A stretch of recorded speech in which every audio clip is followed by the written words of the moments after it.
All right, so welcome to this last class, which is focused on sharing insights and resources with us to help us deliver on our teaching and learning in the classroom and for us to do better. So let's look at different scenarios first, different case studies that we might encounter.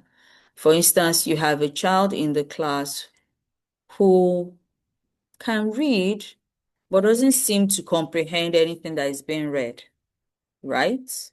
That child struggles with comprehension. What can you do to help that child? Let's say the child is in grade three and the child struggles with comprehension. I'm going to be sharing strategies that have worked for me over the years anyway. And many of them are now strategies that I've seen a lot of professionals, even outside Nigeria, now talk about or recommend. So for a child like that, you need to go back to where the level of understanding is. In most cases, maybe grade one, but occasionally I've had to take a child all the way back to nursery two or reception, depending on what you call it in your school. In our school is reception, in some other schools is nursery two. That's the class before year one. So you take the child back to that level and then you read with the child. So you sit, ask the child to read while your eyes are also on the same page.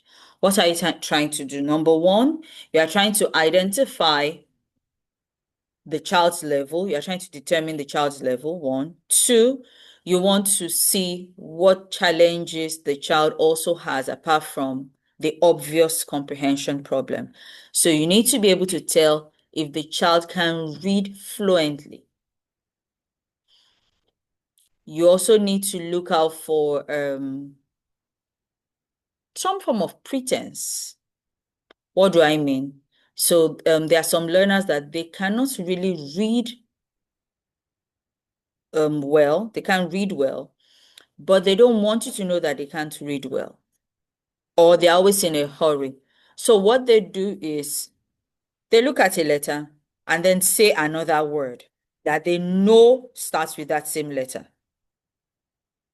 If you are not looking, you are going to miss what they have just done. Now, if it's a very smart child, that child will weave that word in, and then, especially, of course, at that level, the books would definitely have pictures. So that what that child, beautiful, thank you. So what that child will then do is the child will weave that word into the story so well that even though you are not looking, you can't tell that the word is out of place. A child that is not extremely smart, after a while, you will feel, that word does not make sense with the other things you have read. That's one group. Another group, the child looks at the word and just tries to rush to the end, and so will mispronounce a word. You still need to know that that child cannot read that word properly. So for those children, you first start by calling their attention back to no, no, no, no, that's not there. Come back and read. Then you have the impatient ones, but even those impatient ones, they are still trying to hide an inadequacy. So they will rush through everything. In the process, they will skip words. You need to call their attention back to it. Some will skip words because they're in a hurry. Some will skip words because they don't really know how to pronounce that word. So they just skip it and move on. Some, they genuinely did not notice the word because some form of cognitive issue exists for them, right? And then there are those that they will omit words, they will add their own. So you need to look at all these points to foundational issues with reading and often affects comprehension. So you go back to that level that they used to be, read with them. So the first time they read, note all those words they have skipped. And if you have a lot of time, you can ask them to go back. If you don't have a lot of time, rather, ask them to go back to the text, to the words they missed immediately. Like, oh, you skipped that word, go back. You mispronounced this, go back. But if you are patient and you have time, let them finish that first one. But as they are reading it, have a notepad and jot down the words they skipped. You can jot the line and the word. Of course, for this kind of assessment, because it's really a baseline assessment you're doing for them, you don't pick a lengthy text. 2 or 3 paragraph text is fine. After they have finished that first reading, where you have taken note of their shortcomings, you will then go back with them and then tell them, oh, you skipped this line here. Can you read this word? Okay, so you help them blend the words, point out the words that they skipped, ask them to read those words so you can be sure if it is that they can't read those words or they are just in a hurry. Or you want to build their confidence to be able to blend the word. Afterwards, you will now tell, after you have done the correction, pointing out the lines and the words, now ask them to read again. You know, now you have taught them something. You have taught them the words they missed, the words they didn't know. Ask them to read again. The second time, note the omissions and the skips. They shouldn't be as much as the first time, but if they are, then you have a bigger issue at hand. Okay, you might have a child who is suffering from low cognition if they still make the same mistakes. Do you understand? So for a child that is suffering from low cognition, then that child needs a special needs evaluation to determine the mental age of that child. You can have an 8-year-old whose mental capacity is that of a 4-year-old. So if you have that kind of child, the child's already in year 3 with you, then you have to start differentiating the child's learning. That is different from the child that is just struggling with comprehension and reading. And is definitely different from a child who is suffering from dyslexia. For a child who is suffering from dyslexia, a little and often is the way to go. Take the child back to the beginning and be consistent again and again. Use varied means, use pictures. Because for a dyslexic child, what confuses them are the letters. The letters swim in front of the child. So associate pictures with the different words that the child needs to know. And the child needs to go over those things again and again. Now, that's just an aside. So back to this child that we're working with now. So you've identified that, oh, okay, the second time the skips were fewer, the errors were fewer. Beautiful. You can end it that day and then have the child do the session another time. So you have a scheduled session with that child every week, at least twice, but ideally 3 times a week. It might just be 30 minutes, but it's important that it's consistent. So 30 minutes, 3 days a week will do more for you than 2 days a week of 1 hour because you are packing too much into that 1 hour and it will get to the child. Do we get it? So you take that child gradually. So you start from that level again, meet regularly. The child should read to you and then ask the child to explain what the child understands by what has been read. What you are doing is you are driving fluency, you are driving comprehension, you are driving greater cognitive ability, all in that one lesson, apart from other things. And of course, you would also be building confidence because for a child to be at that level and be struggling like that, that child will have self-esteem issues where that learning is concerned or where that subject is concerned. So, as you continue, you will definitely see progress.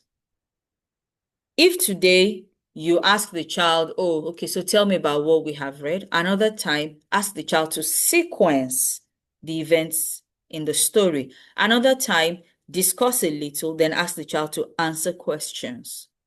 And the questions should drive thinking. Don't ask obvious questions like, who is the character in the story or who are the characters in the story? You can ask that, but don't let that be your main question. Do you understand? So, oh, okay, mention characters in the story. How would you describe the personality of character A? Now, that is asking the child to think. If you were character C, would you have done XYZ? Why or why not? Do you support character E's analysis or character E's response to character B? What do you think character E should have done differently? You are driving critical thinking. You are driving, of course, inadvertently, you are driving greater cognitive development. You are driving fluency. You are driving problem solving skills. And guess what? It will now reflect in all the other subjects as well, because the child will begin to get better as well, because his or her reasoning of subjects will improve.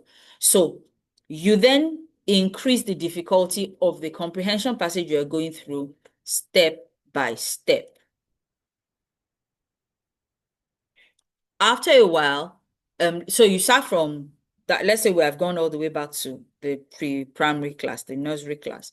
Then you move on to grade one comprehension text. But you must have a plan. You must have a plan for what you're doing. After the initial analysis, you now ask, okay, so how long do we have, or how long can we spend on this? Um, Usually I would say maximum of a month, depending on how much time you have, maximum of a month per class area. So if you spend 1 month doing the nursery, after 1 month, you should move to year one. By the end of that term, so let's say we start from this September now. So from mid-September to mid-October, you do the pre-nursery. Mid-October to mid-November, you do year one. Mid-November to when school will close in December, you do year two in the intervention. The child will not, remember the child is in grade three or year three. The child will not be 100% in year three, but that child will not fail year three by the time exam comes around. Then by the time we now get to second term, you will then focus on extra year three practice. I'm saying year three because the case study is for a year three child, remember. And you see, when you get to year three, you will not leave that child and say, oh, we finished year two, so the child can now handle year three work. No, that would be an error. The child is in a hospital undergoing surgery, different kinds of surgery that need to be done. You cannot now say, oh, because we have concluded this last surgery, we don't need to close up the site of the injury. Let's just leave it like that. No, you will close it up nicely by having extra sessions with that child on year three work. Anything you have taught in class, do it again with the child one-on-one, at least for the first month.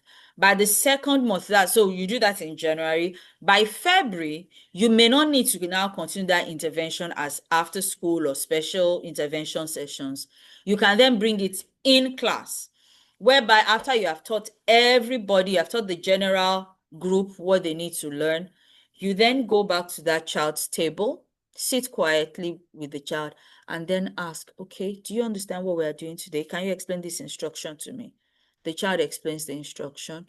If the child is right, the child is good to go. If the child is not right, the child is wrong, you explain again.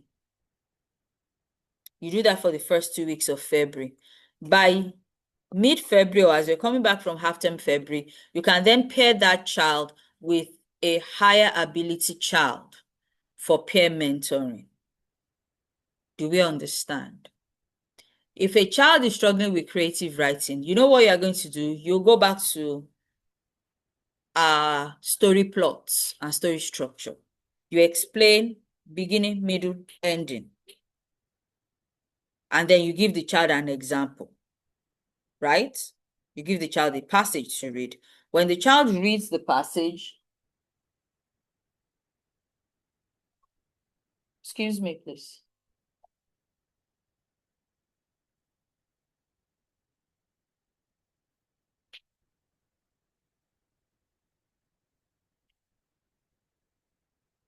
Sorry.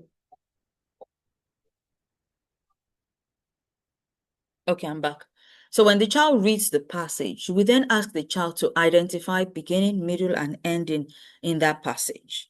Then you will then, I've mentioned this before, after that class, in the next one, you can then tell the child a story, a verbal story. Then tell the child to identify or listen to an audio story. Then tell the child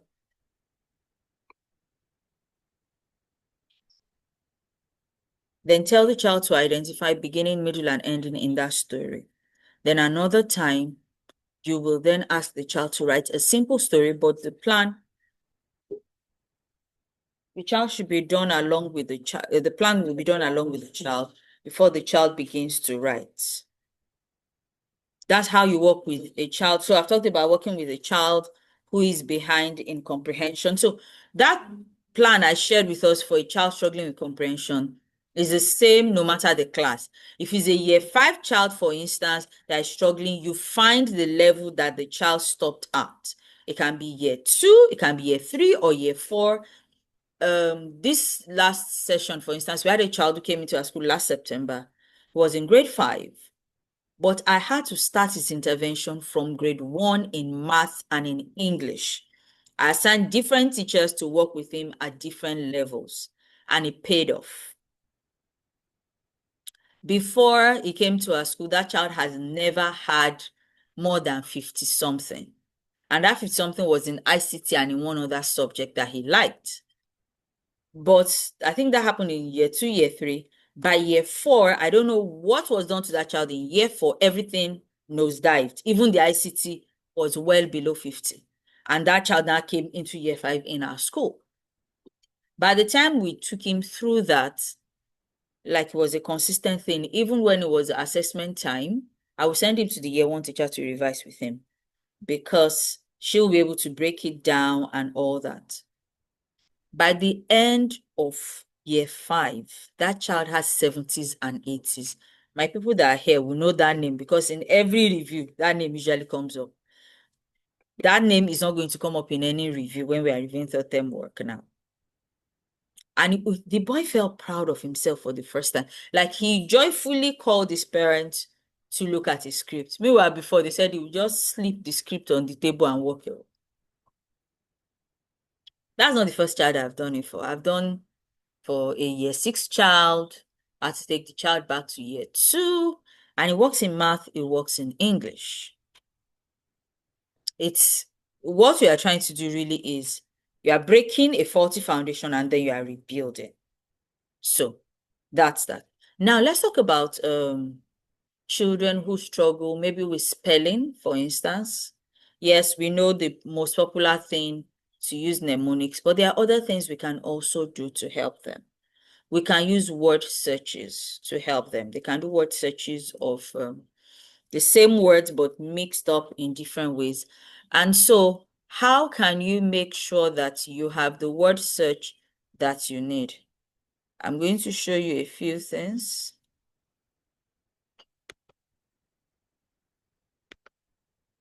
So this is a word search maker that I have used again and again. I think there are 2 of them that I've used. You collate the words that the child has been struggling with, some of the words the child has been struggling with, or high frequency words for the class or for that child's age. Give them a title and then describe what they're about. You can, okay, so let me put a title here. Please give me an idea of words to use. Should we say animal names? You can also use Google,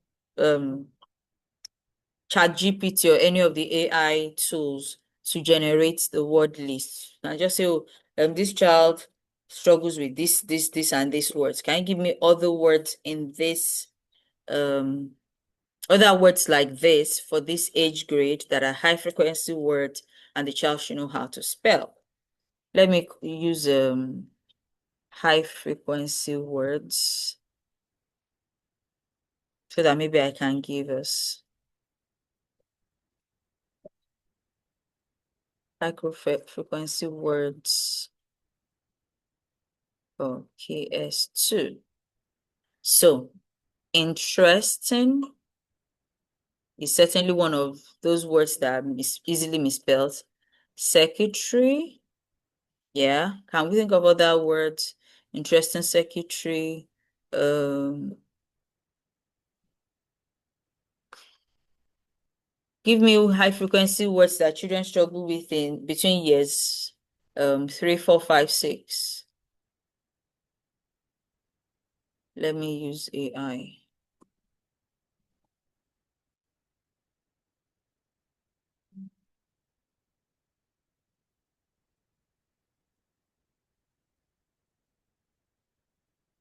Struggle to spell.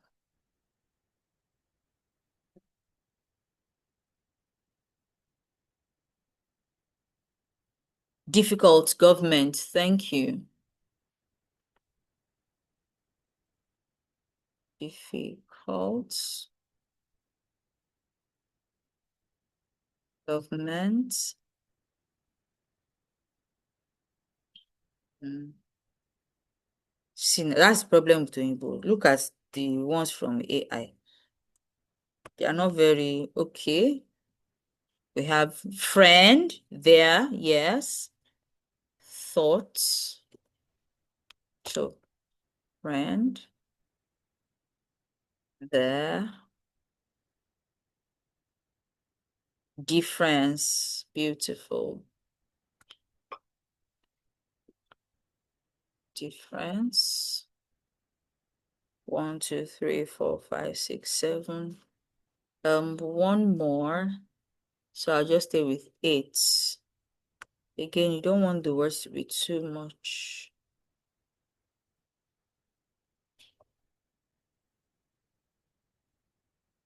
It's through is it this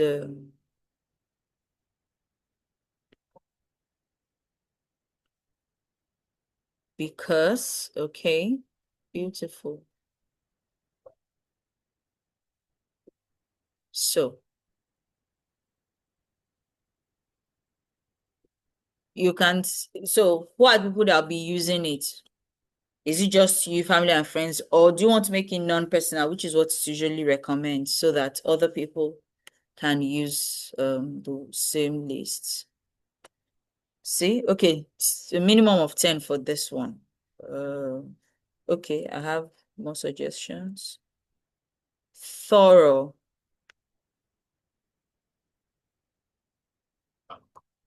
Thorough and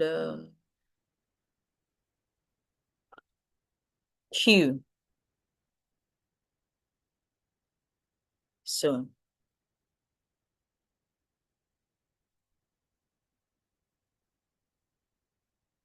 you then submit.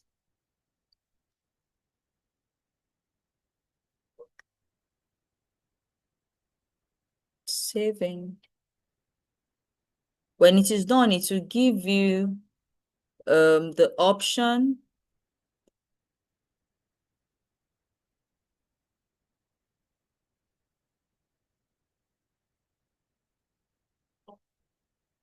Hold on, I'm wondering. Supposed to have opened up immediately to the puzzle. There's no message. Okay, yeah. So here it is now. So you have two links. The play link is for online learners, and then the secret edit link is for you. In case you want to edit, so you save it somewhere, you can give it a name. Okay. So let me send us the play link so you can play. I've sent us the play link. You can click to play. Okay. So this is just a sample. You can download it, you can print.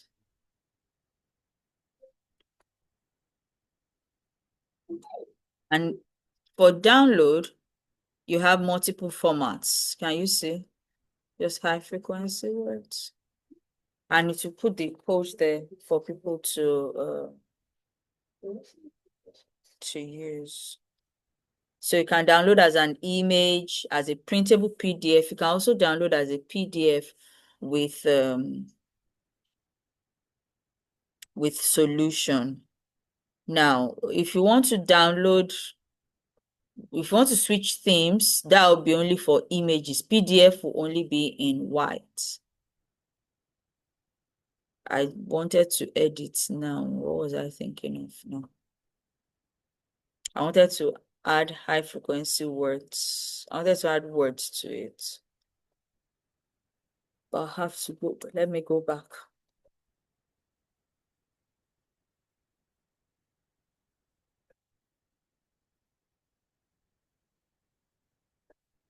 If you are playing it, let me know. Okay. So it's ready to play.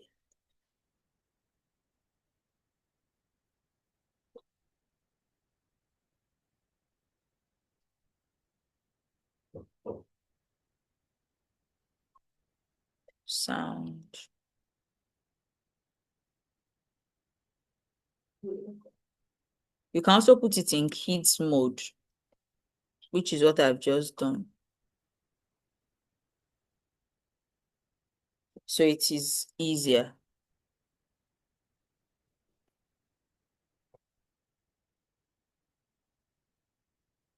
Okay. That's for online. So let me download my puzzle.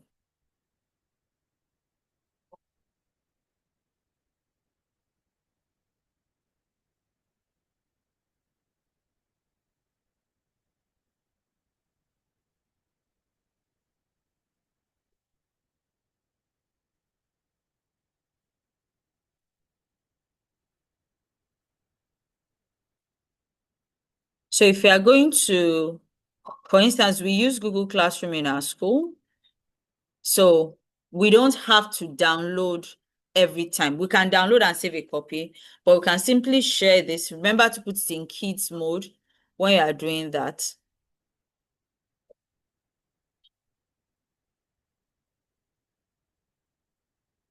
Let me put it here.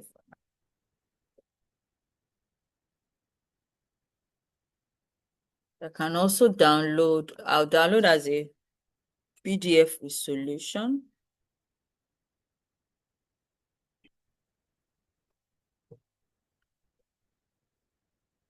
And then as a printable PDF.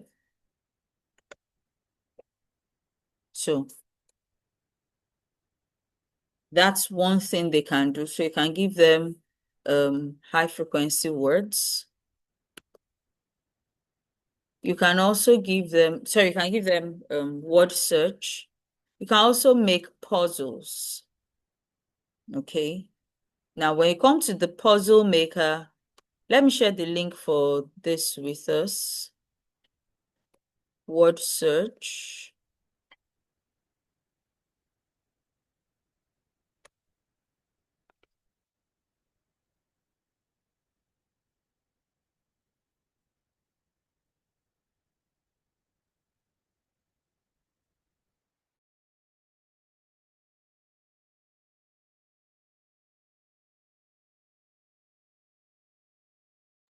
So copy the website for word search and just bookmark it so you can always go back to it. Can also copy the high frequency words and I would also share with us. This is Puzzle Maker. You can get all of this online. Okay. Now, one other one that I have mentioned to us before is Pubble. Now, Pubble also has an app. Okay. So this is the app. This is what you get from it. But this is September 1 on pubble.com, the website itself. So let's say today is a school day for us now, like it is in Chatter House. Children come in, oh, warm up, warm up, warm up. This is what they have as the prompt for today. Now, you start with this, and instead of describing it to them, you ask them to come up with adjectives to describe this scene. You can start by asking them to describe what they see. Oh, tell me about this place. What are the things you see there? There's a waterfall. Yeah. So how would you describe the waterfall? Imagine that you're standing there Sometimes you could even ask them to close their eyes and visualize being at this point. Maybe they are sitting on one of the rocks, or they are standing on that rock in the middle, that small one, protruding slightly, and then begin to visualize. Then they open their eyes and begin to give you adjectives that describe the setting. Put it on the board for them, and then ask them to write a short story set in this place using the adjectives on the board. Or you can ask them to write a few paragraphs to describe this setting. Okay? Remember, like I said, Pubble is free, but you work with what you have for the day. And there are other prompts that come with it, okay? You can also choose difficulty level, but choosing difficulty level is for paid subscribers. Okay, the title is One Wish. And then you have a story starter. So you can choose to use the story starter, and you can choose not to. Like that one I gave you now, you necessarily don't have to use the story starter. Just checking again that I'm recording. And then you have sentence starters that can guide the writing. You have word banks. You have a word bank rather that you've been given. And then you have questions that can also guide the discussion, guide the children's thinking. You have grammar. This is grammar. Yeah. Sentence expansion. That's what's happening here, really. The explorer found a waterfall. Try to make the sentences even more interesting. How would you do that? By adding adjectives. When you're doing that, you're expanding the sentences. So tell us, which explorer found a waterfall? What waterfall did the explorer find? Describe it for us or to us. It was magic. What was magic? Expand it, make it more interesting. He had one wish. Who is he? What's the wish? Okay. And then you have the punctuation challenge.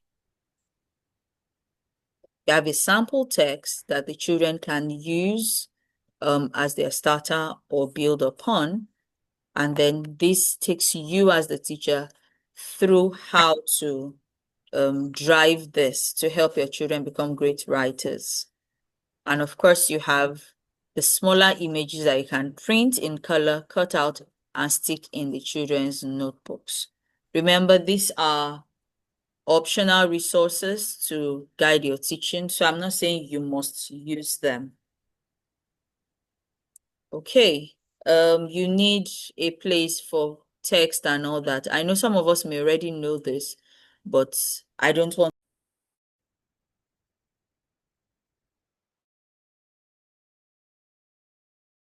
Okay, thank God. So, this is another site that, like I was saying earlier.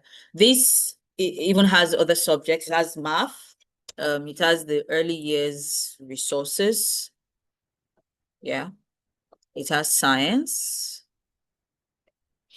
You can get worksheets from grade 1 to from kindergarten all the way to grade 3 to guide your teaching and learning. But it's big on literacy. So you see, you have from kindergarten all the way up to grade 5 for reading, and there are different reading texts. You have level stories, you have children's stories, you have fables, you have early reading, you have different comprehension topics. That's skill sets that you want to help children achieve. It could be to compare and contrast in text or paragraphs. It could be to identify the main idea in a text and find the supporting details to support that main idea. It could be for sequencing. It could be for story elements. It just reminded me of one more thing I wanted us to discuss. I hope we'll be able to do that. Our time, we are almost at the 1 hour mark, and I wanted us to stick to the time, but I'll try to be fast. That's when you are working with children who struggle with reasoning. Now, that's different from comprehension. Struggle with reasoning, struggle with remembering or recalling facts. You can see all the things there. So I don't take too much of our time here. So these are under the reading area. You have vocabulary. Yeah. You have vocabulary grade by grade. On the vocabulary, you can also get flashcards, all these flashcards. Yeah. Then you have spelling all the way up to grade 5. You have grammar and writing. Now, that writing also has to be creative writing, okay? So you have grammar, and then under writing, we have sentences, punctuation, capitalization, narrative writing, opinion writing, informative writing. These are worksheets that you can use in your classroom. And then you have the cursive, that's writing worksheets, depending on what the writing policy is, handwriting policy is in your school. This is one of the helpful sites, and there are plots, like I said before. There was one that opened itself elsewhere. Okay, this one moved away. Yeah, brought it back now. Now this is the Oak National, or the National Academy, Oak National Academy. Oak also has different subjects, really. This is key stage 2 English, has a whole lot. It's divided into lessons, it comes with slides, but I'll advise you to read through it first. So it also has different threads you can look through. Essay writing, fiction writing, grammar, handwriting, all sorts of writing skills. But like I was saying, I advise you to read thoroughly before you use it in the classroom. If you take your time to study it, it's a bit simpler than what we normally do. So you may need to merge some slides. You may need to change how some slides are written. Okay. You have other subjects there as well. See, you have art and design, you have French, yeah, there's geography, physical education. I'm looking at just primary subject. There's history, math, music, science, religious education, SHE, severe financial education for children. That's for key stage 1. They have for key stage 2 rather, you have key stage 1, you have EYFS. All these are resources that can help you to drive teaching.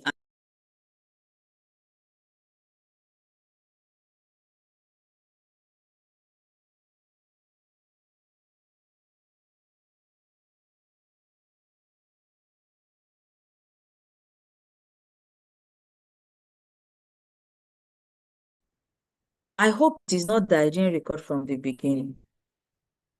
Ah, but I checked at a point, but if I wasn't, I would almost cry today. So, in closing, do you mean the link for Oak National?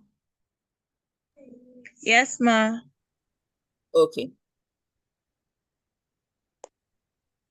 Sharing in a minute.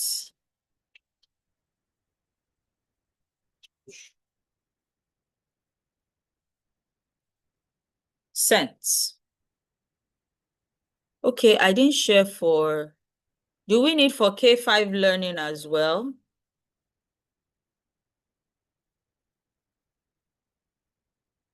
Nobody's responding, but I'll just share it.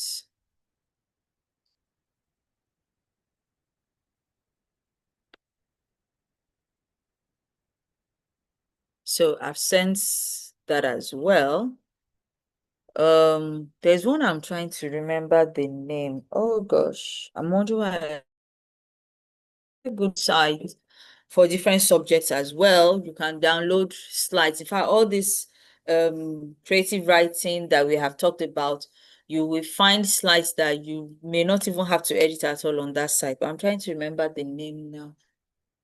Oh, if I remember later, I'll drop it on the WhatsApp group. So finally, when you have children who are struggling with recalling information, with cognition, where usually children with low cognitive ability, there are different things you can do to help them in your own way, in your own classroom. One is that intervention when you are going through what they have already learned, foundational learning with them. Apart from that, if you do chess in your school, speak to the chess instructor and to the parent as well, depending on how it is done. Let that child do chess. It increases concentration, it increases attention span, it challenges them to reason. Also, do sequencing activities with them. You can start with pictures, you print out, and then they will number the sequence or use arrows depending on the worksheet. I'm trying to remember some of the sites where I used to get those sequencing activities from. You can create them. Thankfully, you can get Canva for education. I'm trying to think if I want to. There's a video. Anyway, I'll come back to that. You can use Canva for education to also get sequencing activities. So let them do sequencing activities. Say the order in which things happened. That's another thing. Also, so in sequencing, you need to sequence little by little, just like in puzzles. You can start with 4-step sequencing, depending on the level. Some can even be 3-step sequencing, some 5-step sequencing. What do I mean by all these 4-step, 5-step, 3-step? I'm talking about like 3 activities, the sequences.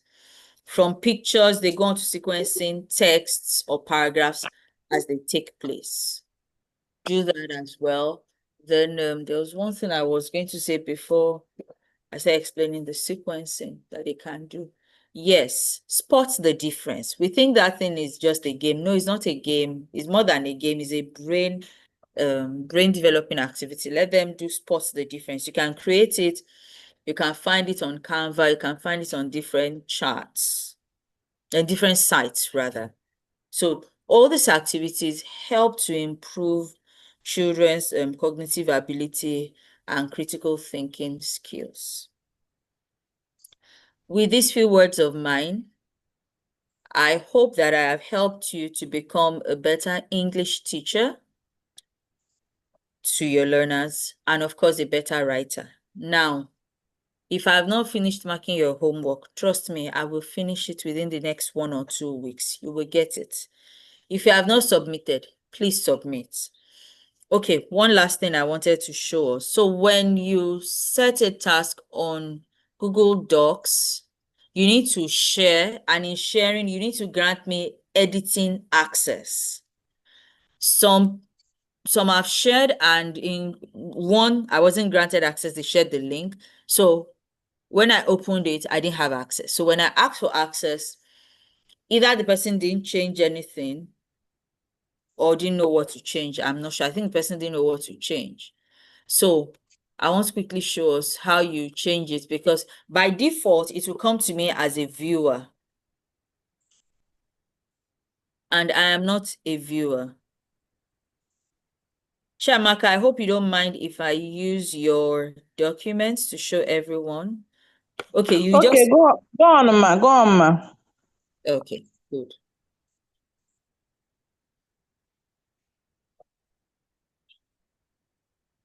So at the top here, you will see share. Right now, the access I now have is anyone with the link can share. But if you don't do that, I would only be able to view. So see, it's saying anyone with the link can view. I did that deliberately because what I did was to copy her own document and then give her access as an editor. But any other person can only view. So if you are not sharing specifically with me by sending it to my email and it's just the link you are going to give me, you need to change anyone. So first, it will come with restricted. You now need to change that restricted by clicking on it.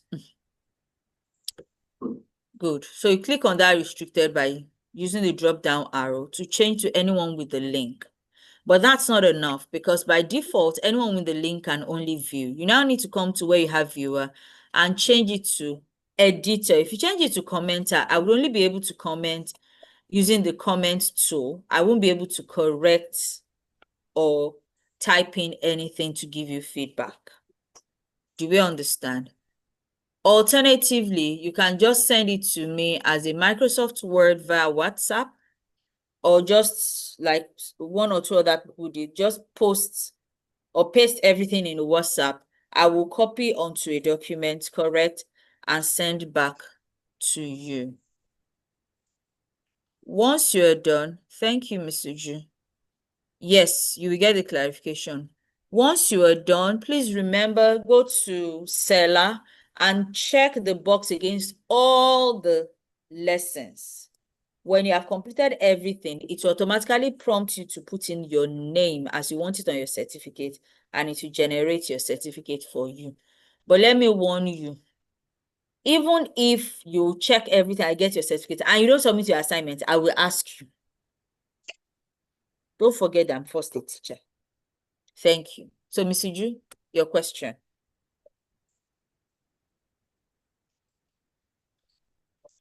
I think we can Okay, stop ma. recording. Okay.